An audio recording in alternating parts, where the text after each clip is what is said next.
Periodic classification of elements continue பண்ணுறோம். இதில் நம்ம பார்க்கக்கூடியது என்னென்னா அயனைசேஷன் எனர்ஜி, அயனைசேஷன் பொட்டன்ஷியலை பற்றி பார்க்க போகிறோம். இப்போ ஹைட்ரஜன் ஆட்டம் எடுத்துக்கலாம். ஹைட்ரஜன் ஆட்டமில் பார்த்தீங்கன்னா அதனுடைய எலக்ட்ரானிக் கான்ஃபிகரேஷன் 1s1. இதில் இருக்கக்கூடிய ஒரு எலக்ட்ரானை ரிமூவ் பண்ணிட்டீங்கன்னா உங்களுக்கு என்ன கிடைக்குன்னா H+ கிடைக்கும். H+ கிடைக்குதுன்னு சொல்கிறோம். இப்போது இந்த ஒன் எலக்ட்ரானை ரிமூவ் பண்ணுறதுக்கு எவ்வளோ எனர்ஜி நம்ம ஸ்பெண்ட் பண்ணுறோமோ அதை வந்து ஃபர்ஸ்ட் அயனைசேஷன் எனர்ஜின்ட்டு சொல்கிறோம். அது எவ்வளவுனா 13.6 எலக்ட்ரான் வோல்ட், 13.6 எலக்ட்ரான் வோல்ட் வருது. இப்போ ஹைட்ரஜனுக்கு பார்த்தீங்கன்னா ஒரே ஒரு அயனைசேஷன் எனர்ஜி தான் பாசிபிள், ஏன்னா அதுக்கிட்ட இருக்கிறதே ஒரே ஒரு எலக்ட்ரான் தான். சரி, அடுத்து ஹீலியம் எடுத்துக்கலாம். ஹீலியம் கேஸ் எடுத்துக்கிறோம். இதனுடைய கான்ஃபிகரேஷன் 1s2. இதுலேருந்து ஒரு எலக்ட்ரானை ரிமூவ் பண்ணுறோம். இதை ரிமூவ் பண்ணுறதுக்கு எவ்வளோ எனர்ஜி தேவைப்படுதுன்னா 24.6 எலக்ட்ரான் வோல்ட் தேவைப்படுது. He+ கிடைக்குது. அது கான்ஃபிகரேஷன் என்னன்னா 1s1. இதிலிருந்து ஒரு எலக்ட்ரானை ரிமூவ் பண்ணுறோம். ரிமூவ் பண்ணால் He2+ கிடைக்குது. இதுக்கு வந்து 1s0. இதுக்கு அயனைசேஷன் பொட்டன்ஷியல் எவ்வளவுனா 54.4 எலக்ட்ரான் வோல்ட், 54.4 எலக்ட்ரான் வோல்ட்ன்ட்டு சொல்கிறோம். ஓகே, இப்போ ஃபர்ஸ்ட் அயனைசேஷன் பொட்டன்ஷியல் இங்கே சொல்லியிருக்கோம், செகண்ட் அயனைசேஷன் பொட்டன்ஷியல் சொல்லியிருக்கோம். இந்த டைபாசிட்டிவ் ஹீலியம் அயானுக்கு வந்து தேர்ட் அயனைசேஷன் எனர்ஜி கிடையாது, ஏன்னா இதுகிட்ட எலக்ட்ரான்ஸ் கிடையாது. அதனால ஹீலியத்தில் பார்த்தீங்கன்னா 2 எலக்ட்ரான்ஸ் இருக்குது, அதனால 2 அயனைசேஷன் எனர்ஜிஸ் பாசிபிள். அப்போ எத்தனை எலக்ட்ரான்ஸ் இருக்குதோ அத்தனை அயனைசேஷன் எனர்ஜிஸ் தான் இருக்கும் அன்ட்டு சொல்றோம். சரி, இப்போ இந்த I1 I2 பார்க்குறோம். I1 பார்த்தீங்கன்னாக்கா I1 வேல்யூ கம்மியாக இருக்குது, I2 வேல்யூ அதிகமாக இருக்குது. ஏன் I2 அதிகமாக இருக்குது I1 விட என்ன பார்க்கும்போது எலக்ட்ரானிக் கான்ஃபிகரேஷனை வச்சு சொல்லாமான்னு பார்த்தீங்கன்னா, எலக்ட்ரானிக் கான்ஃபிகரேஷன் வச்சு பார்த்தீங்கன்னா இது வந்து ஸ்டேபிள் கான்ஃபிகரேஷன். இது வந்து ஸ்டேபிள் கான்ஃபிகரேஷன் கிடையாது, இதுதான் ஸ்டேபிள் கான்ஃபிகரேஷன். அப்போ எலக்ட்ரானிக் கான்ஃபிகரேஷனை வச்சு பார்க்கும்போது I1 தான் அதிகமாக இருக்கணும் I2வை விட. ஆனால் I1 கம்மியாக இருக்குது I2வை விட. அதனால எலக்ட்ரானிக் கான்ஃபிகரேஷனை மட்டும் வச்சு மட்டும் அயனைசேஷன் பொட்டன்ஷியலை சொல்ல முடியாது, குமுலேட்டிவ் ஃபேக்டரை தான் பார்க்கணும். சரி, அப்படின்னா இங்கே என்ன பார்க்கணும்னா இங்கே எஃபெக்டிவ் நியூக்ளியர் சார்ஜை பார்க்கணும், இங்கே எஃபெக்டிவ் நியூக்ளியர் சார்ஜை பார்க்கணும். அதன் பிரகாரம் தான் சொல்லணும். இங்கே எஃபெக்டிவ் நியூக்ளியர் சார்ஜ் எப்படி இருக்குன்னா கம்மியாக இருக்கும், இங்கே எஃபெக்டிவ் நியூக்ளியர் சார்ஜ் எப்படி இருக்குன்னா அதிகமாக இருக்கும். அதனால் இங்கே அயனைசேஷன் எனர்ஜி அதிகமாக இருக்குது, இங்கே அயனைசேஷன் எனர்ஜி கம்மியாக இருக்குது. இந்த இடத்துல I1 is less than I2 அப்படி சொல்லிக்கும். எந்த ஆட்டம் எடுத்துக்கினாலும் சரி, எலக்ட்ரானிக் கான்ஃபிகரேஷன் எப்படி இருந்தாலும் சரி, I1 எப்போ பாரு I2வை விட கம்மியாக தான் இருக்கும். ஒரு பர்டிகுலர் ஆட்டமாக எடுத்துக்கணும். அதாவது லித்தியம்னு எடுத்துக்கணும், லித்தியத்தில் I1 I2வை கம்பேர் பண்ணணும். போரான் எடுத்துக்கணும், போரானில் I1 I2வை கம்பேர் பண்ணணும். சோடியமில் I1ம் லித்தியத்தில் I2வும் அப்படி கம்பேர் பண்ணக்கூடாது. சரி, I1 எப்போவுமே பார்த்தீங்கன்னா I2வை விட கம்மியாக தான் இருக்கும், I2 எப்போவுமே I3யை விட கம்மியாக தான் இருக்கும், I3 எப்போவுமே I4வை விட கம்மியாக இருக்கும். இப்படி தாங்க இருக்கும் அயனைசேஷன் பொட்டன்ஷியலை பொறுத்த வரைக்கும். சரி, இப்போ லித்தியம் எடுத்துக்கலாம். லித்தியம்க்கு எலக்ட்ரானிக் கான்ஃபிகரேஷன் பார்த்தா 1s2 2s1. இதுலேருந்து ஒரு எலக்ட்ரானை ரிமூவ் பண்ணுறோம், என்ன கிடைக்குதுன்னா Li+ கேஸ் கிடைக்குது. இது கான்ஃபிகரேஷன் பார்த்தா 1s2. அடுத்து இந்த Li+ கேஸ்லேருந்து ஒரு எலக்ட்ரான் ரிமூவ் பண்ணுறோம், Li2+ கேஸ் கிடைக்குது. இது கான்ஃபிகரேஷன் 1s1. இதுலேருந்து ஒரு எலக்ட்ரான் ரிமூவ் பண்ணுறோம், என்ன கிடைக்குதுன்னா Li3+ கேஸ் கிடைக்குது. இதுக்கு வந்து கான்ஃபிகரேஷன் 1s0. இப்போ அயனைசேஷன் எனர்ஜிஸ் பார்க்கலாம். ஃபர்ஸ்ட் அயனைசேஷன் எனர்ஜி லித்தியம்க்கு எவ்வளோன்னு பார்த்தீங்கன்னாக்கா, ஃபர்ஸ்ட் அயனைசேஷன் எனர்ஜி பார்த்தீங்கன்னா 5.39 வருது. சரி, செகண்ட் அயனைசேஷன் எனர்ஜி பார்த்தா 75.6 வருது, 75.66 வருது second ionization energy. Third ionization energy லித்தியம்க்கு பார்த்தீங்கன்னா 122.4 எலக்ட்ரான் வோல்ட் வருது. இப்படி வருது அயனைசேஷன் எனர்ஜி. இப்போ பார்த்தீங்கன்னா I1 கம்மியாக இருக்குது, I2 அதிகமாக இருக்குது, I3 இன்னும் அதிகமாக இருக்குது. ஏன்னா இப்படி போக போக எஃபெக்டிவ் நியூக்ளியர் சார்ஜ் அதிகமாயினே போகுது, அதனால அப்படி சொல்லலாம். சரி, அப்படின்னு சொல்லலாம். நம்பர் ஆஃப் ஷெல்ஸை வச்சு சொல்லலாம், எலக்ட்ரானிக் கான்ஃபிகரேஷனையும் வச்சு சொல்லலாம். ஆனால் I1 I2 I3 இதை வந்து மேக்னிடியூட எக்ஸ்பெரிமெண்டலாக பார்த்துட்டு அதுக்கு சூட்டபிள் எக்ஸ்பிளனேஷன் என்னவோ அதுதான் கொடுக்கணும். சரி, இப்போ I1ல இருந்து I2 பாத்தீங்கன்னா I1 வந்து 5.4, I2 வந்து 75. கிட்டத்தட்ட டிஃபரன்ஸ் பாத்தீங்கன்னா 70 இருக்குது. டிஃபரன்ஸ் பார்த்தா 70 இருக்கு. I2க்கும் I3க்கும் பாத்தீங்கன்னா டிஃபரன்ஸ் பாத்தீங்கன்னா எவ்வளவு வருதுன்னா கிட்டத்தட்ட 50 வருது. அப்படின்னா எங்க டிஃபரன்ஸ் ரொம்ப அதிகமா இருக்குது? I1ல இருந்து I2க்கு போகும்போது டிஃபரன்ஸ் ரொம்ப அதிகமா இருக்குது. ஏன் I1ல இருந்து I2க்கு போகும்போது டிஃபரன்ஸ் ரொம்ப அதிகமா இருக்குதுன்னா இந்த Li பிளஸ் நோபல் கேஸ் கான்ஃபிகரேஷனை அட்டைன் பண்ணிருக்கு, ஹீலியம் கான்ஃபிகரேஷன் அட்டைன் பண்ணிருக்கு. ஸோ எங்க நோபல் கேஸ் கான்ஃபிகரேஷன் அட்டைன் பண்ணுதோ அதுக்கு முன்ன இருக்கக்கூடிய அயனைசேஷன் எனர்ஜில இருந்து அதுக்கு அடுத்த அயனைசேஷன் எனர்ஜி போகும்போது லார்ஜ் டிஃபரன்ஸ் வரும். ஓகே, எங்க அயனைசேஷன் எனர்ஜில லார்ஜ் டிஃபரன்ஸ் வரும்னா எங்க நோபல் கேஸ் கான்ஃபிகரேஷன் இருக்குதுன்னு பாருங்க. அதுக்கு முன்ன இருக்கிற அயனைசேஷன் எனர்ஜில இருந்து அதுக்கு அடுத்த போற அயனைசேஷன் எனர்ஜிக்கு டிஃபரன்ஸ் ரொம்ப அதிகமா இருக்கும். ஓகேவா? அப்பனா I1ல இருந்து I2 போகும்போது டிஃபரன்ஸ் ரொம்ப அதிகமா இருக்கும்னு சொல்றோம். ஓகே, ஏன்னாக்கா லித்தியம்க்கு வேலன்சி 1. அப்போ வேலன்சி 1 இருக்கறனால I1ல இருந்து I2 போகும்போது அயனைசேஷன் எனர்ஜி டிஃபரன்ஸ் வந்து ரொம்ப அதிகமா இருக்குது. சப்போஸ் வேலன்சி 2 இருந்தா 2ல இருந்து 3க்கு போகும்போது அயனைசேஷன் எனர்ஜி டிஃபரன்ஸ் ரொம்ப அதிகமா இருக்கும். அதுக்கு ஒரு செக் பண்ணி பார்க்கலாம். பெரிலியம் எடுத்துக்கலாம். பெரிலியத்துக்கு எலக்ட்ரானிக் கான்ஃபிகரேஷன் பார்த்தீங்கன்னா 1s2 Be பிளஸ் வருது, இதுக்கு 1s2 2s1. அடுத்து I2 எடுத்துக்கிறோம், இங்க Be2 பிளஸ் வருது, இங்க பார்த்தீங்கன்னா 1s2 2s0. அடுத்து I3 எடுத்துக்கிறோம், இங்க Be3 பிளஸ் வருது, இங்க பார்த்தீங்கன்னா 1s1. அடுத்து I4 எடுத்துக்கிறோம், இங்க Be4 பிளஸ், இங்க 1s0. 4 ionisation energies possible. யாருக்குன்னா பெரிலியத்துக்கு, அதுக்கு மேல கிடையாது. சரி, இப்போ என்ன பண்றோம்னா இந்த பெரிலியத்துக்கு I1 எடுத்துக்கலாம். எவ்வளவுன்னா 9.32 வருது, 9.32 எலக்ட்ரான் வோல்ட் வருது. அடுத்து செகண்ட் அயனைசேஷன் எனர்ஜி பார்த்தீங்கன்னா 18.2 வருது, 18.2 electron volt. Third ionization energy பார்த்தீங்கன்னா 153.8 எலக்ட்ரான் வோல்ட் வருது. ஃபோர்த் அயனைசேஷன் எனர்ஜி பார்த்தீங்கன்னா 217.7 எலக்ட்ரான் வோல்ட் வருது. பாருங்க, I1ல இருந்து I2 பாருங்க, டிஃபரன்ஸ் பாருங்க. டிஃபரன்ஸ் பார்த்தீங்கன்னா கிட்டத்தட்ட 9 வருது. I2ல இருந்து I3 பாருங்க, டிஃபரன்ஸ் எவ்வளவு வருது பாருங்க, கிட்டத்தட்ட 70க்கு மேல வருது. 70, அதாவது 130க்கு மேல வருது, கிட்டத்தட்ட 130க்கு வருது. I3ல இருந்து I4 டிஃபரன்ஸ் பாருங்க எவ்வளவு இருக்குதுன்னு பாருங்க, கிட்டத்தட்ட 60 இல்ல 70 வருது. அப்போ டிஃபரன்ஸ் எங்க அதிகமா இருக்குது? I2ல இருந்து I3க்கு போகும்போது டிஃபரன்ஸ் அதிகமா இருக்கு. ஏன்னா இந்த Be2 பிளஸ்க்கு கான்ஃபிகரேஷன் வந்து Nobel gas configuration, helium configuration. அப்போ எங்க நோபல் கேஸ் கான்ஃபிகரேஷன் வருதோ அதுக்கு முன்ன இருந்து அதுக்கு அடுத்து போகும்போது டிஃபரன்ஸ் ரொம்ப அதிகமா இருக்கும். அதனால Be2 plus noble gas configuration இருக்கனால இதுக்கு முன்ன I2, இதுக்கு அடுத்து I3, I2ல இருந்து I3க்கு போகும்போது லார்ஜ் டிஃபரன்ஸ் இருக்குது அயனைசேஷன் எனர்ஜி என்று சொல்றோம். சரி, பெரிலியத்துக்கு வேலன்ஸ் என்ன? பெரிலியம் எந்த குரூப்ல வருது? செகண்ட் குரூப்ல வருது. அப்போ இதனுடைய வேலன்ஸ் என்ன? 2. அப்போ 2ல இருந்து 3க்கு போகும்போது செகண்ட் அயனைசேஷன் எனர்ஜில இருந்து தேர்ட் அயனைசேஷன் எனர்ஜி போகும்போது டிஃபரன்ஸ் பார்த்தீங்கன்னா அயனைசேஷன் எனர்ஜில டிஃபரன்ஸ் பார்த்தீங்கன்னா ரொம்ப அதிகமா இருக்கும், ரொம்ப அதிகமா இருக்கும்னு சொல்றோம். சரி, அப்போ அயனைசேஷன் எனர்ஜில இப்படி இருக்குது. சரி, வேரியபிள் ஆக்சிடேஷன் ஸ்டேட்ஸ் வந்துச்சுன்னா எப்படி இருக்கும்? அதுவும் இருக்குது இல்ல, வேரியபிள் ஆக்சிடேஷன் ஸ்டேட்ஸ் எல்லாம் இருக்குது இல்ல, அங்கேயும் இதே மாதிரி தான் இருக்கும். இங்க வந்து சிங்கிள் வேலன்ஸ் இருக்கிறதுனால இப்படி சொல்லிட்டோம். வேரியபிள் வேலன்ஸ் இருக்கிற இடத்துல அங்க பாத்தீங்கன்னா எங்கெங்கெல்லாம் வேரியபிள் வேலன்ஸ் வருதோ அங்கெல்லாம் டிஃபரன்ஸ் வந்து லார்ஜ் டிஃபரன்ஸ் வரும். அந்த லார்ஜ் டிஃபரன்ஸ்ல எதுக்கு அதிகமா இருக்குன்னு பார்த்தாக்கா அந்த கொடுத்திருக்கிற ஆக்சிடேஷன் ஸ்டேட்ஸ்ல எதுக்கு ஸ்டெபிலிட்டி அதிகமோ அதை வச்சுதான் சொல்ல முடியும். சரி, அடுத்து இது வரைக்கும் நம்ம பார்த்தது வந்து அயனைசேஷன் எனர்ஜி. அடுத்த பீரியாடிக் ப்ராப்பர்ட்டி நம்ம எதை பார்க்க போறோம்னாக்கா எலக்ட்ரான் அஃபினிட்டியை பார்க்க போறோம்.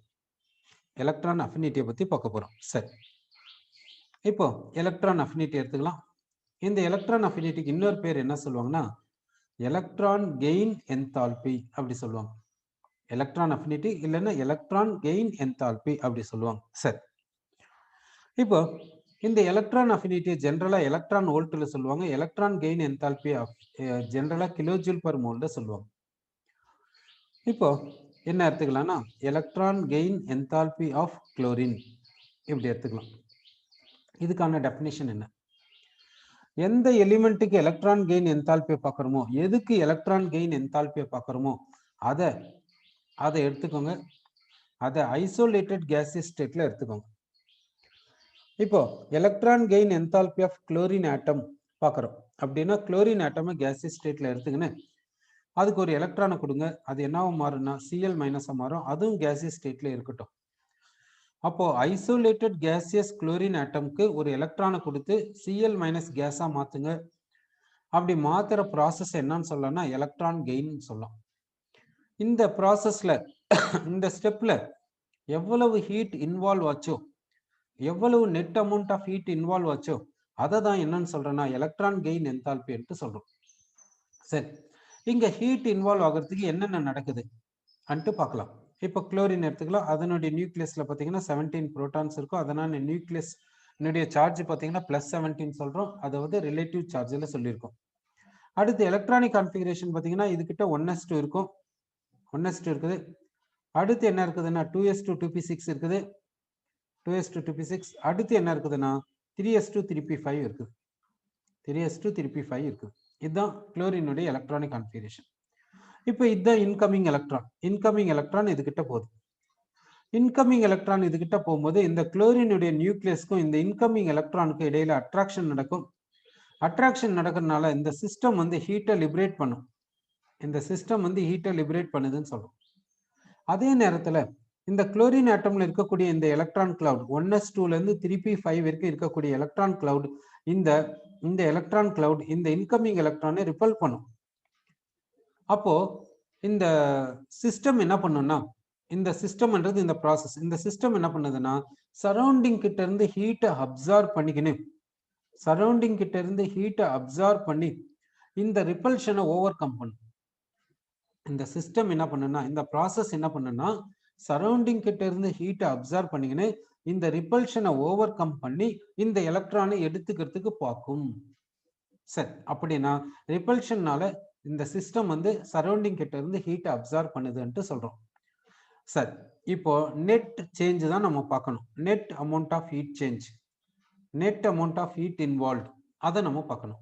Net amount of heat involved அதான் என்னன்னு சொல்றோம்னா எலக்ட்ரான் கெயின் என்தால்பின்ட்டு சொல்றோம்.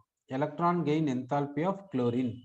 சரி, குளோரினுக்கு எலக்ட்ரான் கெயின் என்தால்பி எவ்வளவுன்னு பார்த்தீங்கன்னாக்கா -348 kilojoule per mole. -348 kilojoule per mole. So electron gain enthalpy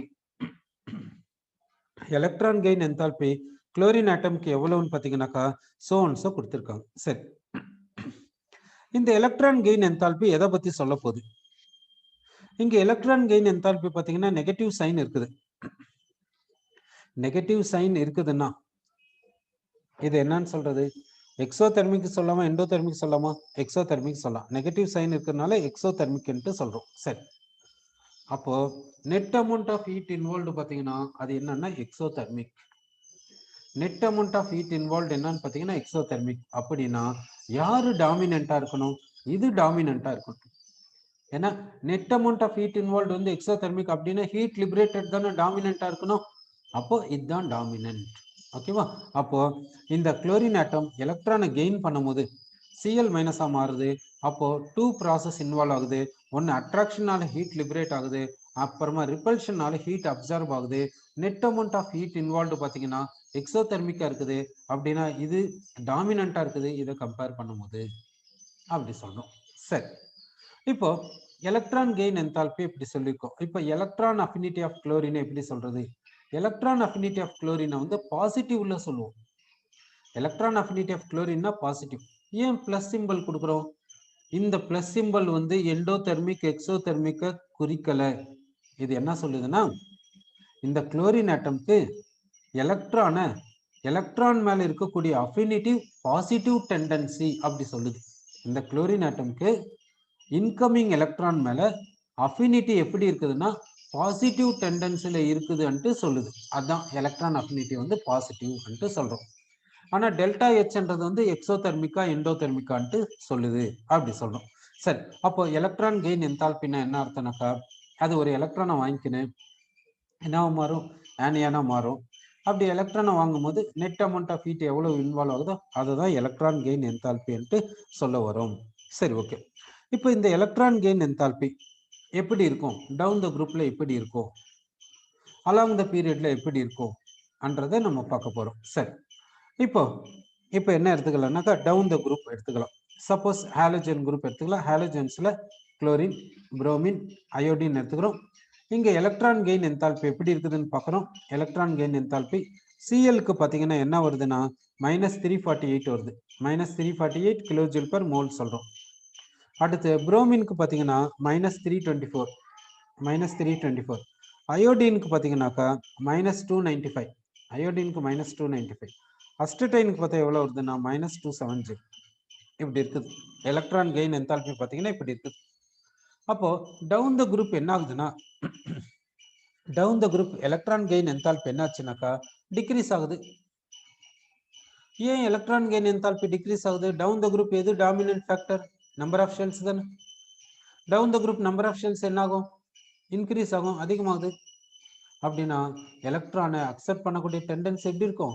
கம்மியா இருக்கும். அதனால எலக்ட்ரான் கெயின் என்தால்பி டிக்ரீஸ் ஆகுது டவுன் த குரூப். கரெக்டுங்களா? அப்போ electron gain enthalpy down the group என்ன ஆகுதுன்னா டிக்ரீஸ் ஆகுது. சரி, அப்போ electron gain enthalpy down the group என்ன ஆகுதுன்னா டிக்ரீஸ் ஆகுதுன்றது இந்த ஹாலஜன் ஃபேமிலியில நமக்கு தெரிஞ்சிச்சு. சரி, ஆனா இந்த ஹாலஜன் ஃபேமிலியில ஒரு எலிமெண்ட்டை நம்ம விட்டுட்டோம். அது என்னன்னா ஃப்ளூரின். இந்த ஃப்ளூரினுக்கு என்ன எலக்ட்ரான் கெயின் என்தால்பின்ட்டு பார்க்கலாம். -333 கிலோஜூல் பெர் மோல். பார்த்தீங்கன்னா ஃப்ளூரினுக்கு எலக்ட்ரான் கெயின் என்தால்பி என்னன்னா எக்ஸோதெர்மிக். அப்படின்னா நெட் அமௌண்ட் ஆஃப் ஹீட் என்னன்னா லிபரேட் ஆகுது. அப்படின்னா இங்க நெட் என்ன சொல்லுதுன்னா அட்ராக்ஷன் தான் டாமினன்ட் ஃபேக்டர். நியூக்ளியஸ்க்கும் இன்கமிங் எலக்ட்ரானுக்கு இடையில இருக்கக்கூடிய அட்ராக்ஷன் தான் இங்க டாமினன்ட் ஃபேக்டர் என்றது நமக்கு தெரிய வருது. சரி, குளோரின்ல இருந்து டவுன் த குரூப் போகும்போது எலக்ட்ரான் கெயின் என்தால்பி டிக்ரீஸ் ஆகுது, குறையுது. ஆனா ஃப்ளூரின்ல இருந்து குளோரின் போகும்போது என்ன ஆகுது பாருங்க. ஃப்ளூரின்ல இருந்து குளோரின் போகும்போது எலக்ட்ரான் கெயின் என்தால்பி என்ன ஆகுதுன்னா சிஎல்க்கு அதிகமா இருக்குது, ஃப்ளூரினுக்கு கம்மியா இருக்குது. அப்படின்னா இங்க எலக்ட்ரான் கெயின் என்தால்பில அனாமலஸ் பிஹேவியர் இருக்குது, அப்நார்மாலிட்டி இருக்குது. ஆக்சுவலி யாருக்கு அதிகமா இருக்கணும்? எக்ஸ்பெக்டேஷன் என்ன? எஃப்க்கு அதிகமா இருக்கணும், அதான் எக்ஸ்பெக்டேஷன். ஆனா எக்ஸ்பெக்டேஷனுக்கு மாறா சிஎல்க்கு தான் அதிகமா இருக்கு. சரி, ஏன் சிஎல்க்கு அதிகமா இருக்குது, ஏன் எஃப் கம்மியா இருக்குது? எலக்ட்ரான் கெயின் என்தால்பி எஃப் கம்மியா இருக்குது, எதனால அன்ட்டு பார்த்தீங்கன்னா இந்த எஃப்க்கு எஃப்லயும் இந்த சிஎல்லையும் பார்க்கலாம். இங்க அட்ராக்ஷனால ஹீட் லிபரேட் ஆகும், ரிப்பல்ஷனால ஹீட் அப்சார்ப் ஆகும். ரிப்பல்ஷன் யாருக்கு? சிஎல் இருக்கக்கூடிய எலக்ட்ரான்ஸ்க்கும் இன்கமிங் எலக்ட்ரானுக்கு இடையில நடக்கக்கூடிய ரிப்பல்ஷன். ஓகே, சரி, எஃப் எடுத்துக்கலாம். எஃப்க்கு பார்த்தீங்கன்னா நியூக்ளியஸ்ல 9 புரோட்டான்ஸ் இருக்குது. எலக்ட்ரான் கிளவுட் பார்த்தீங்கன்னா 1s2 2s2 2p5 இருக்குது. இப்போ இன்கமிங் எலக்ட்ரான் வருது. இந்த இன்கமிங் எலக்ட்ரானுக்கு இடையில இங்க பார்த்தீங்கன்னா அட்ராக்ஷன் இருக்கும், இங்க பார்த்தீங்கன்னா ரிப்பல்ஷன் இருக்கும். அதே மாதிரி குளோரினுக்கு பார்த்தீங்கன்னா நியூக்ளியஸ்ல வந்து 17 புரோட்டான்ஸ் இருக்கும். அடுத்து பார்த்தீங்கன்னா 1s2 2s2 2p6 3s2 3p5 அப்படி வரும். 3p5 வரைக்கும் இருக்கும் இங்க கான்ஃபிகரேஷன் பார்த்தீங்கன்னா 1s2ல இருந்து. இப்போ இன்கமிங் எலக்ட்ரான் வந்து இங்க பார்த்தீங்கன்னா நியூக்ளியஸ்க்கு இதுக்கு இடையில அட்ராக்ஷன் இருக்குது, இந்த எலக்ட்ரான் கிளவுடுக்கு இதுக்கு இடையில ரிப்பல்ஷன் இருக்குது. இங்க நெட் பார்த்தீங்கன்னா delta H is equal to negative அப்படின்னு எக்ஸோதெர்மிக், அப்போ அட்ராக்ஷன் டாமினன்ட். இங்கேயும் நெட் பார்த்தீங்கன்னா delta H is equal to negative exothermic, attraction dominant. ஆனா எக்ஸ்பெக்டேஷனுக்கு மாறா இங்க எலக்ட்ரான் கெயின் என்தால்பி கம்மியா இருக்குது, இங்க எலக்ட்ரான் கெயின் என்தால்பி அதிகமா இருக்குது. அப்படின்னு என்ன அர்த்தம்? இங்க கம்மியா இருக்குதுன்னா அப்படின்னா இங்க ரிப்பல்ஷன் கொஞ்சம் அதிகமா இருக்குது இதை விட. ஏன் இங்க ரிப்பல்ஷன் கொஞ்சம் அதிகமா இருக்குது இதை விட? ஏன்னா இது செகண்ட் ஷெல், இங்க தேர்ட் ஷெல். அப்படின்னா இந்த எலக்ட்ரான் கிளவுட் இந்த ஷெல் வந்து எப்படி இருக்குன்னா கம்பாக்டா இருக்கும், இந்த எலக்ட்ரான் கிளவுட் ஷெல்ல கம்பேர் பண்ணுவோம். இங்க கம்பாக்டா இருக்கிறதுனால கொஞ்சம் ரிப்பல்ஷன் அதிகமா இருக்குது.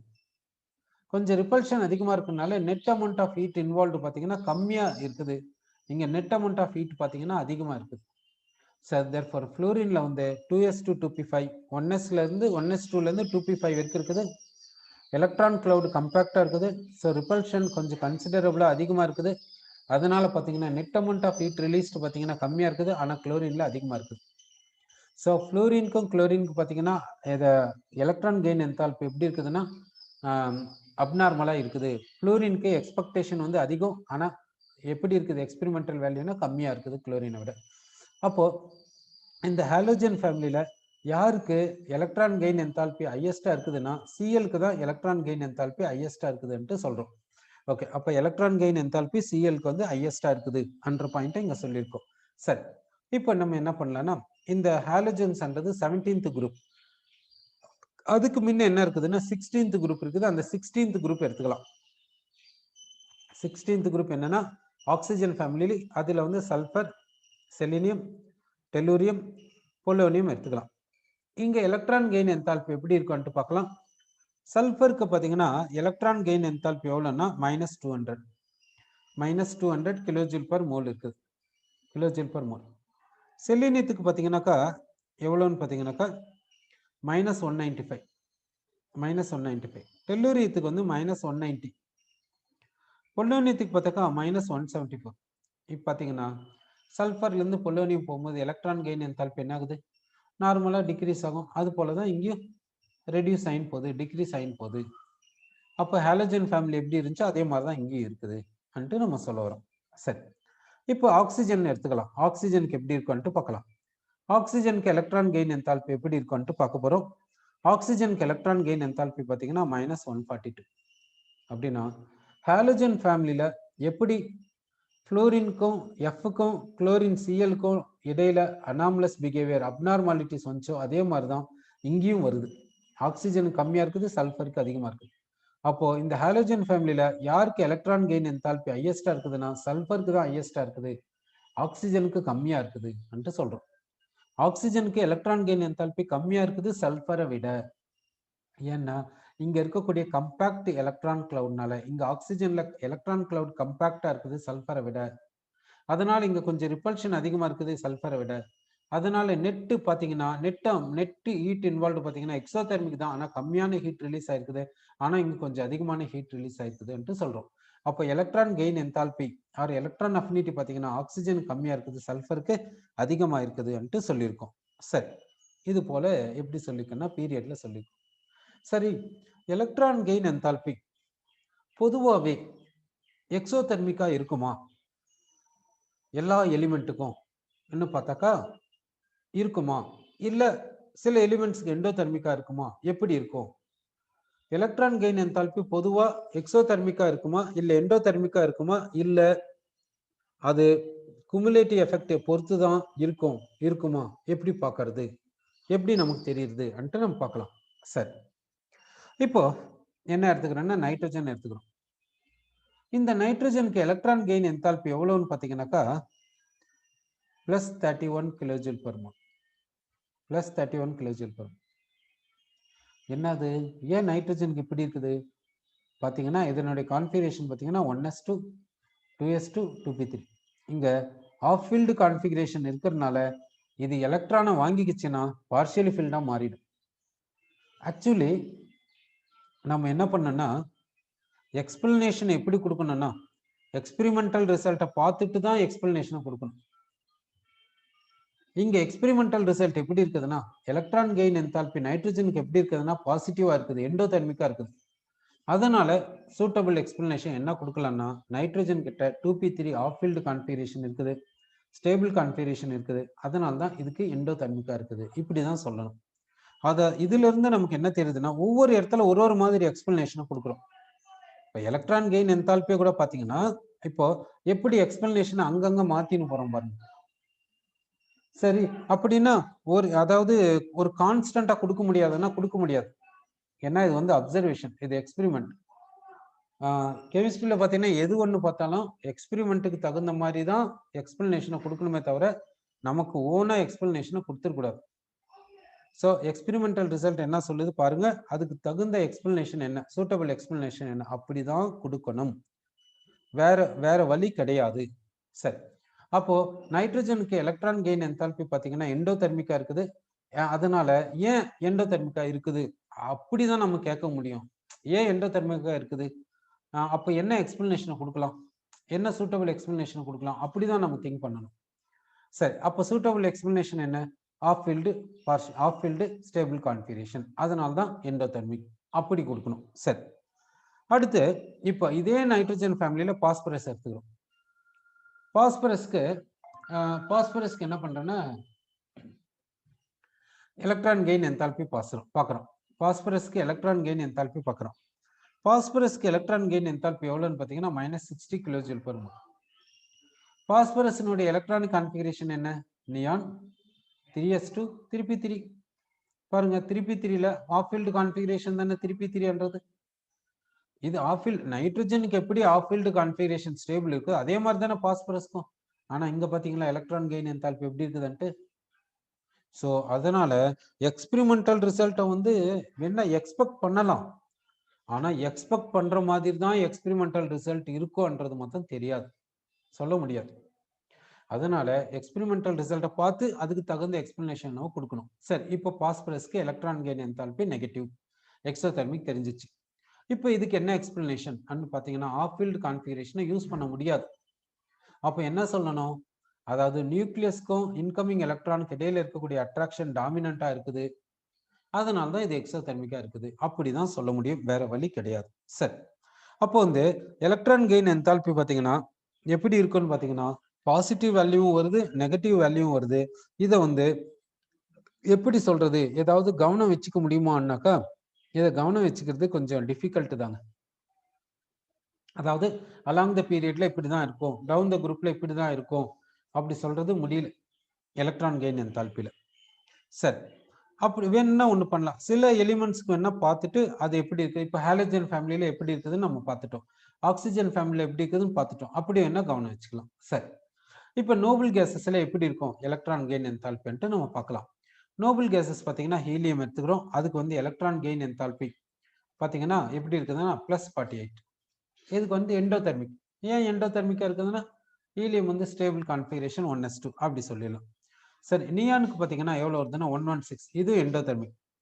ஆர்கானுக்கு பார்த்தீங்கன்னா 96 எண்டோதெர்மிக் 96. அடுத்து கிரிப்டானுக்கு பார்க்குறோம், இதுக்கு எவ்வளோன்னா 96. ஜெனானுக்கு பார்க்குறோம் எவ்வளோன்னா 77. ரேடானுக்கு பார்க்குறோம் எவ்வளோன்னா 68. எல்லாமே எண்டோதெர்மிக், என்ன ஸ்டேபிள் கான்ஃபிகரேஷன் சொல்லிடலாம். சரி, டவுன் த குரூப் என்ன ஆகுது, electron gain enthalpy down the group என்ன ஆகுது பார்த்தீங்கன்னா நியான்ல இருந்து பார்த்தீங்கன்னா ஆர்கானுக்கு டிக்ரீஸ் ஆகுது, ஆர்கான்ல இருந்து கிரிப்டான் டிக்ரீஸ் ஆகுது, ஆர்கான்ல இருந்து கிரிப்டான் பார்த்தீங்கன்னா சேமா இருக்கு 96 96 சேமா இருக்கு.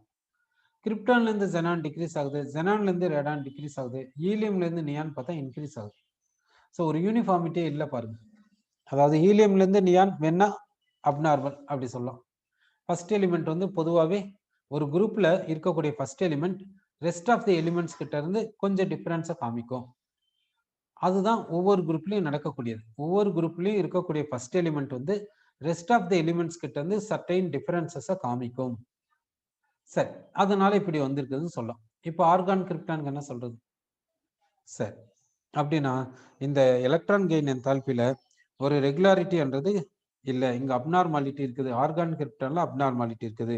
சரி, எனியோ நோபல் கேசஸ் பார்த்தீங்கன்னா எலக்ட்ரான் கெயின் என்தால்பி எப்படி இருக்குதுன்னா எண்டோதெர்மிக்கா இருக்குது அன்ட்டு சொல்லிட்டோம். ஓகே, இப்போ பீரியட் எடுத்துக்கலாம், பீரியட்ல எப்படி இருக்கும்ட்டு நம்ம பார்க்கலாம். ஃபர்ஸ்ட் பீரியட் எடுத்துக்கிட்டீங்கன்னா ஹைட்ரஜனுக்கு பார்த்தீங்கன்னா -72, ஹீலியம்க்கு பார்த்தீங்கன்னா +48. சரி, ஹைட்ரஜனுக்கு எக்ஸோதெர்மிக்கா இருக்குது, ஏன்னா இது ஒரு எலக்ட்ரானை வாங்கிக்கிச்சுன்னா இதுக்கு நோபல் கேஸ் கான்ஃபிகரேஷன் வந்துடும், அதனால. ஓகே, செகண்ட் பீரியட் எடுத்துக்கலாம். செகண்ட் பீரியட்ல பார்த்தீங்கன்னா லித்தியம்க்கு -57, பெரிலியம்க்கு பார்த்தீங்கன்னா +66, பெரிலியம்க்கு +66, போரானுக்கு வந்து -15, போரானுக்கு, கார்பனுக்கு -121, அடுத்து நைட்ரஜனுக்கு +31, நைட்ரஜனுக்கு +31, ஆக்சிஜனுக்கு -142, அடுத்து ஃப்ளூரினுக்கு வந்து -333, அடுத்து நியானுக்கு பார்த்தீங்கன்னா +116, நியானுக்கு பார்த்தீங்கன்னா +116 வரும். இது வந்து செகண்ட் பீரியட். லித்தியம்க்கு வந்து ஓகே எக்ஸோதெர்மிக். பெரிலியம்க்கு வந்து +66. ஏன்னு பார்த்தீங்கன்னா இதனுடைய கான்ஃபிகரேஷன் ஹீலியம் 2s2. 2s2 வந்து கம்ப்ளீட்லி ஃபில்டு. ஒரு எலக்ட்ரான் வந்துச்சுன்னா பார்ஷியலி ஃபில்டுக்கு போயிடும். அதனால போரானுக்கு எக்ஸோதெர்மிக், கார்பனுக்கு எக்ஸோதெர்மிக், நைட்ரஜனுக்கு ஏன்ட்டு நம்ம பார்த்தோம் ஆஃப் ஃபில்டு 2p3 கான்ஃபிகரேஷன் பார்த்தோம். ஆக்சிஜனுக்கு எக்ஸோதெர்மிக், ஃப்ளூரினுக்கு எக்ஸோதெர்மிக், நியானுக்கு எண்டோதெர்மிக். ஏன்னாக்கா ஸ்டேபிள் நோபல் கேஸ் கான்ஃபிகரேஷன். இது வந்து நோபல் கேஸ், அதனால அப்படி சொல்லிட்டோம். சரி, அலாங் த பீரியட்ல எப்படி இருக்குது அன்ட்டு பார்த்தாக்கா, அலாங் த பீரியட்ல எப்படி இருக்குதுன்னு பார்த்தீங்கன்னாக்கா, இப்போ ஒரு அலாங் த பீரியட்ல எலக்ட்ரான் கெயின் என்தால்பி ஜென்ரலா என்ன ஆகுதுன்னா இன்க்ரீஸ் ஆகுதுன்னு சொல்லலாம். எப்படி? லித்தியம்ல இருந்து பெரிலியம் எக்ஸப்ஷன், பெரிலியம்ல இருந்து போரான் எக்ஸப்ஷன், போரான்ல இருந்து கார்பன் அதிகமாகுது, கார்பன்ல இருந்து நைட்ரஜன் எக்ஸப்ஷன் ஆகுது, நைட்ரஜன்ல இருந்து ஆக்சிஜன் அதிகமாகுது, ஆக்சிஜன்ல இருந்து ஃப்ளோரின் அதிகமாகுது. சிலது எக்ஸோதெர்மிக்கா இருக்குது, சிலது எண்டோதெர்மிக்கா இருக்குது. ஒரு யூனிஃபார்மிட்டி இல்லை. சரி, பொதுவாக பார்த்தீங்கன்னா electron gain enthalpy along the பீரியட்ல இன்க்ரீஸ் ஆகுது. ஏன்னு கேட்டால் எஃபெக்டிவ் நியூக்ளியர் சார்ஜ் இன்க்ரீஸ் ஆகுதுன்ட்டு சொல்லலாம். சரி, இது போல செகண்ட் பீரியட்ல இருக்குது. தேர்ட் பீரியட்ல எப்படி இருக்குதுன்னு பார்க்கலாம். தேர்ட் பீரியட்ல வந்து என்ன எடுத்துக்கிறோம்னா சோடியம் எடுத்துக்கிறோம். சோடியமுக்கு பார்த்தீங்கன்னா -21, மெக்னீஷியத்துக்கு பார்த்தீங்கன்னா +67, அலுமினியத்துக்கு -26. அடுத்து சிலிக்கானுக்கு பார்த்தீங்கன்னா -135, பாஸ்பரஸ்க்கு -60, சல்ஃபருக்கு -200, குளோரினுக்கு -348, ஆர்கானுக்கு 96. இப்போ இங்க பெரிலியம் எப்படி பிஹேவ் பண்ணிச்சோ அதே மாதிரி தான் மெக்னீஷியம் பிஹேவ் பண்ணுது. ஓகே, சரி. ஆனா நைட்ரஜன் எப்படி பிஹேவ் பண்ணிச்சோ அது போல பாஸ்பரஸ் பிஹேவ் பண்ணல. கரெக்டா? சரி. ஒவ்வொரு குரூப்லயும் ஃபர்ஸ்ட் எலிமெண்ட்டுக்கு எலக்ட்ரான் கெயின் என்தால்பி எப்படி இருக்கும்? கம்மியா இருக்கும் செகண்ட் எலிமெண்ட்டை கம்பேர் பண்ணும்போது. அப்படிதானே? பாருங்க, ஃப்ளூரினுக்கு கம்மியா இருக்குது குளோரினை விட, ஆக்சிஜனுக்கு கம்மியா இருக்குது சல்ஃபரை விட, இங்க நைட்ரஜனை விட்டுருங்க. கார்பனுக்கு கம்மியா இருக்குது சிலிக்கானை விட, போரானுக்கு கம்மியா இருக்குது அலுமினியத்தை விட. சரி, பெரிலியம் மெக்னீஷியம் ரெண்டுமே எண்டோதெர்மிக்கா இருக்குது. ஆனா லித்தியமுக்கும் சோடியத்துக்கும் பாருங்க, லித்தியமுக்கு அதிகமா இருக்குது சோடியம் விட. ஸோ அப்படியே ஜென்ரலாகவும் நம்ம சொல்லிட முடியல. ஒவ்வொரு குரூப்லையும் ஃபர்ஸ்ட் எலிமெண்ட்டுக்கு எலக்ட்ரான் கெயின் என்தால்பி கம்மியா இருக்கும் செகண்ட் எலிமெண்ட்டை விடன்னு சொல்ல முடியல. ஏன்னா லித்தியம் சோடியம் எக்ஸப்ஷனலா வருது. லித்தியமுக்கு அதிகமா இருக்குது, சோடியமுக்கு கம்மியா இருக்குது எலக்ட்ரான் கெயின் என்தால்பி. சரி, ஓகே. சரி, அப்போ இப்போ என்ன பண்ணலாம்னா ஓவரால் பீரியாடிக் டேபிள்ல யாருக்கு எலக்ட்ரான் கெயின் என்தால்பி ஹையஸ்டா இருக்கும் அன்ட்டு சொல்ல முடியுமா? ஓவரால் பீரியாடிக் டேபிள்ல எலக்ட்ரான் கெயின் என்தால்பி எக்ஸோதெர்மிக்காவும் ஹையஸ்டாவும் யாருக்கு இருக்குன்னு சொல்ல முடியுமா? சொல்ல முடியும். யாருக்குன்னா சிஎல்க்கு. ஓவரால் பீரியாடிக் டேபிள்ல லாங் ஃபார்மா பீரியாடிக் டேபிள்ல எலக்ட்ரான் கெயின் என்தால்பி யாருக்கு ஹையஸ்டாவும் எக்ஸோதெர்மிக்காவும் இருக்குதுன்னா சிஎல்க்கு ஹையஸ்டாவும் எக்ஸோதெர்மிக்காவும் இருக்குது அன்ட்டு நம்ம சொல்றோம். எலக்ட்ரான் கெயின் என்தால்பி இப்படி சொல்றோம். சரி, இப்போ எலக்ட்ரான் கெயின் என்தால்பில நெக்ஸ்ட் பாயிண்ட்டுக்கு போறோம். நெக்ஸ்ட் பாயிண்ட் என்னன்னு பாருங்க.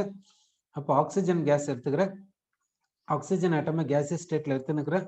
That takes one electron and becomes O- in gaseous state. இது என்னன்னு சொல்லலாம்? ஃபர்ஸ்ட் எலக்ட்ரான் கெயின் என்தால்பின்ட்டு சொல்லலாம். அதாவது ஃபர்ஸ்ட் எலக்ட்ரான் கெயின் என்தால்பினா isolated gaseous neutral atom takes an electron and becomes uninegative ion. Uninegative ion, அதுக்கு அதை வந்து ஃபர்ஸ்ட் எலக்ட்ரான் கெயின் என்தால்பி சொல்றோம். அதுக்கு வேல்யூ எவ்வளோன்னா -142 kJ per mole. -142 kJ per mole. அடுத்து என்ன பண்றேன்னா இந்த O- எடுத்துக்கிறோம். இந்த O- கேசியஸ் ஸ்டேட்ல எடுத்துக்கிறோம். இது எலக்ட்ரானை எடுத்துக்குது. எலக்ட்ரான் எடுத்துக்கின்னு என்ன பண்ணுதுன்னா O2- கேஸா மாறுது.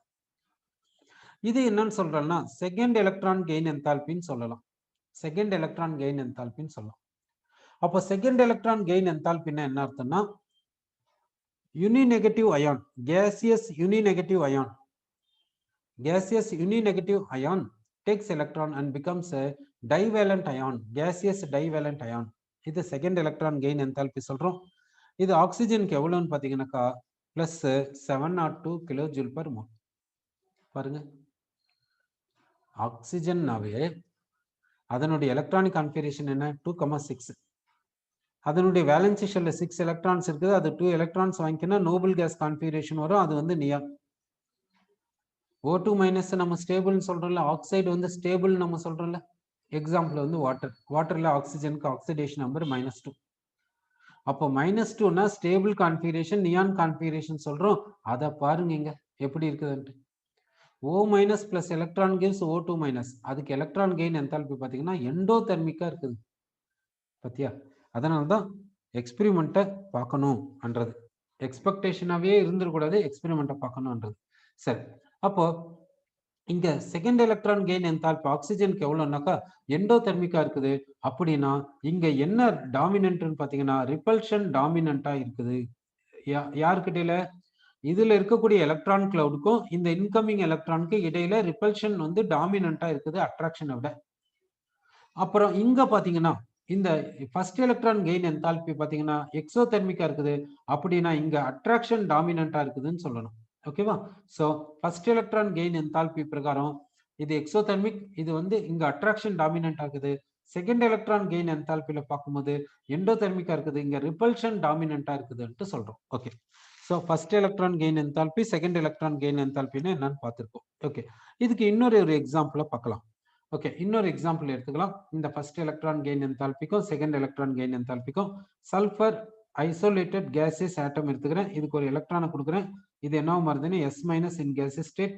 இங்க ஃபர்ஸ்ட் எலக்ட்ரான் கெயின் என்தால்பி எவ்வளவுன்னு பார்த்தீங்கன்னாக்கா -200 kilojoule per mole, -200 kilojoule per மோல்னு சொல்லிக்கும். அடுத்து எஸ் மைனஸ் கேஸ் எடுத்துக்கிறோம். இதுக்கு ஒரு எலக்ட்ரான் இது கொடுக்குறோம். இது என்ன மாறுதுன்னு S2 மைனஸ் கேஸா மாறுது. இங்க என்ன சொல்றோம்னா செகண்ட் எலக்ட்ரான் கெயின் என்தால்பி சொல்றோம். இது எவ்வளவுன்னு பாத்தீங்கன்னாக்கா எவ்வளவு வருதுன்னாக்கா +332 கிலோஜூல் பர் மோல். அப்படின்னா second electron gain enthalpy experiment என்ன சொல்லுதுன்னா இங்க அட்ராக்ஷன் டாமினன்ட்னு சொல்லுது. இங்க எலக்ட்ரான் இங்க ஃபர்ஸ்ட் எலக்ட்ரான் கெயின் என்தால்பி பிரகாரம் என்ன சொல்லுதுன்னா இங்க அட்ராக்ஷன் டாமினன்ட் சொல்லுது. ஓகேவா? அப்போ எலக்ட்ரான் கெயின் என்தால்பி நெகட்டிவா இருந்தா எக்ஸோதெர்மிக்கா இருந்தா அட்ராக்ஷன் டாமினன்ட்னு சொல்லணும். எலக்ட்ரான் கெயின் என்தால்பி பாசிட்டிவா இருந்தா எண்டோதெர்மிக்கா இருந்தா ரிப்பல்ஷன் டாமினன்ட் சொல்லணும். ஓகே, இப்போ எலக்ட்ரான் கெயின் என்தால்பில first electron gain enthalpy, second electron gain enthalpy வந்து பார்த்திருக்கோம். ஓகே, அடுத்து நம்ம பார்க்க போறது என்னன்னாக்கா எலக்ட்ரான் கெயின் என்தால்பிக்கும் அயனைசேஷன் எனர்ஜிக்கும் ஏதாவது ரிலேஷன் இருக்குதா அன்ட்டு நம்ம பார்க்க போலாம். ஓகே, இப்போ என்ன செய்யலாம்னாக்கா இப்போ நான் என்ன எடுத்துக்கிறேன்னா Na பிளஸ் கேஸ் எடுத்துக்கிறேன். Na plus gas gaseous sodium ion எடுத்துக்கிறேன். இது ஒரு எலக்ட்ரானை வாங்கிக்கணும், என்ன மாறுதுன்னா சோடியம் கேசியஸ் சோடியம் ஆட்டமா மாறுது. இந்த ப்ராசஸ்க்கு பேரு, இந்த ப்ராசஸ்ல இன்வால்வ் ஆன ஹீட் என்னன்னு சொல்லணும்னா electron gain enthalpy of Na plus அப்படி சொல்லலாம். Electron gain enthalpy of Na plus சொல்லலாம். சரி, இப்போ நான் என்ன எடுத்துக்கிறேன்னாக்கா கேசியஸ் சோடியம் ஆட்டம் எடுத்துக்கிறேன். கேசியஸ் சோடியம் ஆட்டம் எடுத்துக்கிறேன். இது என்ன பண்ணுதுன்னா ஒரு எலக்ட்ரானை கொடுத்துட்டு Na பிளஸ் கேஸா மாறுது.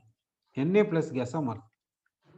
இந்த ப்ராசஸ்ல இன்வால்வ் ஆன ஹீட் என்னன்னு சொல்லலாம்னாக்கா ionization energy, ionization enthalpy, ionization enthalpy of sodium gas, gaseous sodium சொல்லலாம். இப்போ இந்த ப்ராசஸ் நமக்கு நல்லா தெரிஞ்ச விஷயம். இது என்னன்னா எண்டோதெர்மிக். ஏன்னா அயனைசேஷன் எனர்ஜி எங்கேயாவது எக்ஸோதெர்மிக் வந்திருக்குதா? கிடையவே கிடையாது. அயனைசேஷன் எனர்ஜினாவே எண்டோதெர்மிக், அதுல மாற்று கருத்து இல்லை. சரி, இதனுடைய ரிவர்ஸ் தானே இது. இந்த ஸ்டெப் பண்றது இதை ரிவர்ஸ் பண்ண வந்துரும்ல. அப்ப இது எண்டோதெர்மிக்னா இது கண்டிப்பா எப்படி இருக்கணும்? எக்ஸோதெர்மிக்கா தானே இருக்கணும். இப்போ இந்த ரியாக்ஷனை பாருங்க, இந்த ரியாக்ஷனை பாருங்க, ரெண்டுமே ரிவர்ஸா தானே இருக்குது. அப்போ இங்க மேக்னிடியூடும் இங்க மேக்னிடியூடு எப்படி இருக்கணும்னு நினைக்கிறீங்க? ஈக்குவலா தானே இருக்கணும். ஆனா நேச்சர் டிஃப்ரெண்ட். இது எண்டோதெர்மிக், இது எக்ஸோதெர்மிக். அப்படின்னா இப்போ இங்க என்ன சொல்லணும்னா ionization energy of gaseous sodium atom, ionization energy of gaseous sodium atom equal to minus of electron gain enthalpy of Na plus gas அப்படி சொல்லலாம். ஓகேங்களா? அயனைசேஷன் எனர்ஜிக்கும் எலக்ட்ரான் கெயின் என்தால்பிக்கும் உள்ள ரிலேஷன் இது போல இருக்குது அன்ட்டு நம்ம சொல்றோம். ஓகே, அப்ப எலக்ட்ரான் கெயின் என்தால்பி எப்படி இருக்குது அன்றது நமக்கு புரிஞ்சிருக்குது. ஓகே, சரி, அடுத்து நம்ம பார்க்கக்கூடிய பீரியாடிக் ப்ராப்பர்ட்டி என்னன்னாக்கா எலக்ட்ரோ நெகட்டிவிட்டி. எலக்ட்ரோ நெகட்டிவிட்டியை பத்தி பார்க்க போறோம். எலக்ட்ரோ நெகட்டிவிட்டி என்ற பீரியாடிக் ப்ராப்பர்ட்டிக்கு போறோம். ஓகே, இப்போ எலக்ட்ரோ நெகட்டிவிட்டியை எப்படி சொல்றது அன்றதுக்கு நம்ம என்ன எலக்ட்ரோ நெகட்டிவிட்டி எப்படி சொல்றது பார்க்கலாம். எலக்ட்ரோ நெகட்டிவிட்டிக்கான டெஃபினேஷன் என்ன பார்க்கலாம். இப்போ நான் என்ன பண்றேன்னா ஹைட்ரஜன் மாலிகுல் எடுத்துக்கிறேன், ஹைட்ரஜன் ஆட்டம் எடுத்துக்கிறேன், இதுக்கு 1s1 கான்ஃபிகரேஷன், இன்னொரு ஹைட்ரஜன் ஆட்டம் எடுத்துக்கிறேன், இதுக்கு 1s1 கான்ஃபிகரேஷன். இந்த 2 ஹைட்ரஜன் ஆட்டம், இந்த ஹைட்ரஜன் ஆட்டம்க்கு 1s1 configuration, nucleus 1s1, 1s1 electron club. 1s1ன்னா ஸ்பெரிக்கல் அண்ட் சிமெட்ரிக். அதே மாதிரி இந்த ஹைட்ரஜனுக்கு nucleus 1s1, spherical and symmetric. இந்த 2 ஹைட்ரஜன் ஆட்டம்ஸ் கிட்ட வந்துச்சுன்னா ஹைட்ரஜன் மாலிகுல் உருவாகும், ஹைட்ரஜன் மாலிகுல் ப்ரொடியூஸ் ஆகும். அப்படின்னா இந்த 2 1s எலக்ட்ரான் கிளவுட்ஸும் ஓவர்லாப்பிங்க்கு போகும் அன்ட்டு வேலன்சி பாண்ட் தேடி சொல்லுது. இந்த 1s எலக்ட்ரான் கிளவுடும் இந்த 1s எலக்ட்ரான் கிளவுடும் ஓவர்லாப்பிங்க்கு போகுதுன்ட்டு சொல்றோம். ஓகே, இந்த 1s எலக்ட்ரான் கிளவுட் ஒரு ஹைட்ரஜன், இன்னொரு 1s எலக்ட்ரான் கிளவுட் இன்னொரு ஹைட்ரஜன். இங்க என்ன நடக்குதுன்னா ஓவர்லாப்பிங் நடக்குது.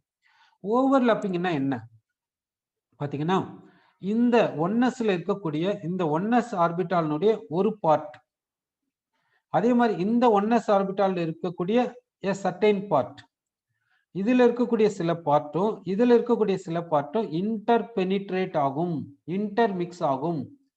அந்த இன்டர் மிக்சிங்க தான் ஓவர்லாப்பிங் சொல்றோம். அப்ப அப்படின்னா இந்த ஆர்பிட்டால்ல சில பார்ட்டும் இந்த ஆர்பிட்டாலினுடைய ஒரு எண்டும் இன்டர் மிக்சிங்க்கு போயிருக்குது. இந்த இன்டர் மிக்சிங்க தான் இங்க ஓவர்லாப்பிங் சொல்றோம். இதை தான் நம்ம எப்படி சொல்றோம்னா பாண்டுன்ட்டு சொல்றோம், பாண்டு ப்ரொடியூஸ் ஆயிருக்குதுன்ட்டு சொல்றோம். சரி, அப்போ ஹைட்ரஜன் மாலிகுல் எப்படி இருக்குதுன்னா இப்படி இருக்குது. இப்போ இந்த ஹைட்ரஜன் மாலிகுல்ல பாண்ட் ப்ரொடியூஸ் ஆகுது. இந்த பாண்ட்ல எத்தனை எலக்ட்ரான்ஸ் இருக்குதுன்னா 2 எலக்ட்ரான்ஸ் இன்வால்வ் ஆயிருக்கு. இப்போ இந்த ஹைட்ரஜன் ஆட்டம்னுடைய நியூக்ளியஸ் இந்த பாண்டிங் எலக்ட்ரான்களோட தன் பக்கம் பிடிச்சு இழுக்குது. அதே மாதிரிதான் இந்த நியூக்ளியஸ் இப்படி பிடிச்சு இழுக்குது. இப்போ இந்த ஹைட்ரஜன் மாலிகுல்ல இருக்கக்கூடிய இந்த ஹைட்ரஜன் ஆட்டம்னுடைய நியூக்ளியஸ் இந்த பாண்டிங் எலக்ட்ரான்களோட ஒரு பர்டிகுலர் டெண்டன்சியோட பிடிச்சு தன் பக்கம் இழுக்குது. அந்த டெண்டன்சியை இதனுடைய எலக்ட்ரோநெகட்டிவிட்டின்னு சொல்லலாம். அதே மாதிரி இதுக்கும் எலக்ட்ரோநெகட்டிவிட்டி இருக்குது. அப்போ எலக்ட்ரோநெகட்டிவிட்டியை பாண்டிங் ப்ராப்பர்ட்டி சொல்லாமா? ஆமா. ஓகேவா? அப்படின்னாக்கா ஒரு மாலிகுல்ல இருக்கக்கூடிய ஆட்டம் அதனுடைய நியூக்ளியஸ் பாண்டிங் எலக்ட்ரான்களோட எந்த டெண்டன்சில தன் பக்கம் பிடிச்சு இழுக்குதோ அந்த டெண்டன்சி தான் அதனுடைய எலக்ட்ரோநெகட்டிவிட்டி சொல்றோம். அப்போ இந்த ஹைட்ரஜன் ஆட்டம்க்கு எலக்ட்ரோநெகட்டிவிட்டி இருக்குது, இந்த ஹைட்ரஜன் ஆட்டம்க்கு எலக்ட்ரோநெகட்டிவிட்டி இருக்குது. ரெண்டு பேருக்குமே எலக்ட்ரோநெகட்டிவிட்டி எப்படி இருக்குன்னு நினைக்கிறீங்க? சேமா இருக்கும். அப்போ ரெண்டு பேருக்குமே எலக்ட்ரோநெகட்டிவிட்டி சேமா இருக்குனால இந்த எலக்ட்ரான் கிளவுட், இந்த பாண்டிங் எலக்ட்ரான் கிளவுட் எந்த பக்கம் போகும்? எந்த பக்கமும் போகாது, ஈக்குவலா ஷேர் பண்ணிக்கும். ரெண்டுமே ஈக்குவலா ஷேர் பண்ணிக்கும். அப்படின்னா ரெண்டுமே இந்த பாண்டிங் எலக்ட்ரான் கிளவுட் ரெண்டு பேருமே ஈக்குவலா ஷேர் பண்ணிக்கிறதுனால இந்த பாண்டை என்னன்னு சொல்லலாம்? நான் போலார் பாண்டுன்ட்டு சொல்லலாம். இந்த பாண்டை நான் போலார் பாண்ட், நான் போலார் கோவலன் பாண்டுன்ட்டு சொல்லலாம். நான் போலார் கோவலன் பாண்ட். நான் போலார் கோவலன் பாண்டுனா அந்த பாண்டுல இருக்கக்கூடிய எலக்ட்ரான் கிளவுட அந்த பாண்டட் ஆட்டம்ஸ் ஈக்குவலா ஷேர் பண்ணிக்குது அன்றது மீனிங். ஓகேவா? எப்போ இது மாதிரி நடக்கும்? அந்த பாண்டட் ஆட்டம்ஸ்க்கு எலக்ட்ரோநெகட்டிவிட்டி சேமா இருந்தால் இது போல நடக்கும். சரி, அப்படி சொல்றோம். அப்போ எலக்ட்ரோநெகட்டிவிட்டிக்கு டெஃபினிஷன் என்ன? எலக்ட்ரோநெகட்டிவிட்டி டெஃபினிஷன் என்னன்னா மாலிகுல்ல இருக்கக்கூடிய ஒரு பாண்டட் ஆட்டம் அதனுடைய நியூக்ளியஸ் அந்த பாண்டிங் எலக்ட்ரான்ஸ் அது கிட்ட இருக்கக்கூடிய பாண்டிங் எலக்ட்ரான்ஸை தன் பக்கம் எந்த பொட்டன்ஷியலோட இழுக்குதோ அந்த பொட்டன்ஷியலை தான், அந்த டெண்டன்சியை தான் எலக்ட்ரோநெகட்டிவிட்டி சொல்றோம். அப்போ எலக்ட்ரோநெகட்டிவிட்டி பாண்டிங் ப்ராப்பர்ட்டி, இது ஒரு ரிலேட்டிவ் ப்ராப்பர்ட்டி. சொல்லாமா? ரிலேட்டிவ் ப்ராப்பர்ட்டின்னு சொல்லாமா சொல்லக்கூடாதா? சரி, பார்க்கலாம். அது ரிலேட்டிவ் ப்ராப்பர்ட்டின்னு சொல்லாமா சொல்லக்கூடாதுன்றதை நம்ம இப்போ பார்க்க போறோம். இப்போ நான் என்ன எடுத்துக்கிறேன்னா HF எடுத்துக்கிறேன், இப்போ HCl எடுத்துக்கிறேன். இப்போ இந்த ஹைட்ரஜன் நியூக்ளியஸ் இந்த பாண்டிங் எலக்ட்ரான்ஸை இதனுடைய பக்கம் பிடிச்சு இழுக்குது இல்ல, அது இதனுடைய எலக்ட்ரோநெகட்டிவிட்டி. இங்க ஹைட்ரஜன் நியூக்ளியஸ் இந்த பாண்டிங் எலக்ட்ரான்களோட இதன் பக்கம் பிடிச்சு இழுக்குது இல்ல, அது இதனுடைய எலக்ட்ரோநெகட்டிவிட்டி. இப்போ சொல்லுங்க, இதுக்கு எலக்ட்ரோநெகட்டிவிட்டியும் இதுக்கு எலக்ட்ரோநெகட்டிவிட்டியும் சேமா இருக்குன்னு நினைக்கிறீங்களா? கண்டிப்பா இருக்காது. ஏன்னா இது பாண்ட் எந்த ஆட்டமோட பாண்ட் ஆயிருக்குது, இது எந்த ஆட்டமோட பாண்ட் ஆயிருக்குது பாருங்க, டிஃபரன்ஸா இருக்குது. வித்தியாசம் இருக்கிறதுனால இதனுடைய எலக்ட்ரோநெகட்டிவிட்டி இதனுடைய எலக்ட்ரோநெகட்டிவிட்டியிலும் வித்தியாசம் இருக்கும், டிஃபரன்ஸ் இருக்கும். அப்போ ஹைட்ரஜன் எத்தனையோ காம்பவுண்ட்ஸை ஃபார்ம் பண்ணுது. அத்தனை காம்பவுண்ட்ஸ்லயும் ஒவ்வொரு காம்பவுண்ட்லயும் ஹைட்ரஜனுடைய எலக்ட்ரோநெகட்டிவிட்டி வேரி ஆகும் தானே மீனிங். அப்ப வேரி ஆகும்னாக்கா இந்த காம்பவுண்ட்ல ஹைட்ரஜன் இப்படி இருக்கும், இதுக்கு எலக்ட்ரோநெகட்டிவிட்டி இப்படி, அப்படியெல்லாம் கண்டுபிடிக்கிறது கஷ்டம். அது அப்படியெல்லாம் கண்டுபிடிக்க முடியுமா? அப்படியெல்லாம் சொல்ல முடியுமா? முடியாது. வேணா என்ன பண்ணலாம், ஹைட்ரஜன்னா இதுக்கு எலக்ட்ரோநெகட்டிவிட்டி இவ்வளவு அப்படி வேணா சொல்லலாம். காமனா வேணா சொல்லாமே தவிர ஒவ்வொரு காம்பவுண்ட்லயும் ஹைட்ரஜன் எந்த குரூப்ல இருக்குது, எதோட பாண்டிங்ல இருக்குது, இதோட பாண்டிங்ல இருந்தா இப்படி இருக்கும் எலக்ட்ரோநெகட்டிவிட்டி அப்படியெல்லாம் சொல்றது வந்து சுலபமான காரியம் கிடையாது, முடியவும் முடியாது. ஏன்னா ஹைட்ரஜனுடைய காம்பவுண்ட்ஸ் பார்த்தீங்கன்னா கோடிக்கணக்கான காம்பவுண்ட்ஸ் இருக்குது. அப்படி இருக்கும்போது எப்படி சொல்றது, சொல்ல முடியாது. சரி சரி, எலக்ட்ரோநெகட்டிவ்னா அது வந்து ரிலேட்டிவ் ப்ராப்பர்ட்டின்றது இதுல இருந்து புரியுது. ஏன்னா ஹைட்ரஜனுடைய எலக்ட்ரோநெகட்டிவிட்டி HFலையும் ஹைட்ரஜனுடைய எலக்ட்ரோநெகட்டிவிட்டி HClலையும் டிஃப்ரெண்டா இருக்குது அப்படின்னா இது ஒரு ரிலேட்டிவ் ப்ராப்பர்ட்டி தானே அர்த்தம். Fனால இதனுடைய எலக்ட்ரோநெகட்டிவிட்டி மாறுது, Clனால இதனுடைய எலக்ட்ரோநெகட்டிவிட்டி மாறுது. அப்போ electronegativity of an atom is called relative ப்ராப்பர்ட்டின்னு சொல்லலாம். அது எந்த ஆட்டமோட பாண்டிங்ல இருக்குதோ அதை வச்சு மாறுது அன்ட்டு நம்ம சொல்ல வரோம். சரி, அப்போ எலக்ட்ரோநெகட்டிவிட்டி வந்து ஒரு பாண்டட் ப்ராப்பர்ட்டின்றது சொல்ல வந்துட்டோம். சரி, இப்போ இந்த HF எடுத்துக்கிறோம். இந்த HFல வந்து என்ன ஆகுதுன்னா இந்த ஃப்ளூரின் நியூக்ளியஸ் இந்த எலக்ட்ரான் கிளவுட பிடிச்சி இதன் பக்கம் இழுக்குது. ஹைட்ரஜன் நியூக்ளியஸ் இந்த பாண்டிங் எலக்ட்ரான் கிளவுட பிடிச்சி இதன் பக்கம் இழுக்குது. இதனால என்ன ஆகுதுன்னா இந்த பாண்டிங் எலக்ட்ரான் கிளவுட் அன்ஈக்குவல் ஷேரிங்க்கு போகுது. Unequal sharing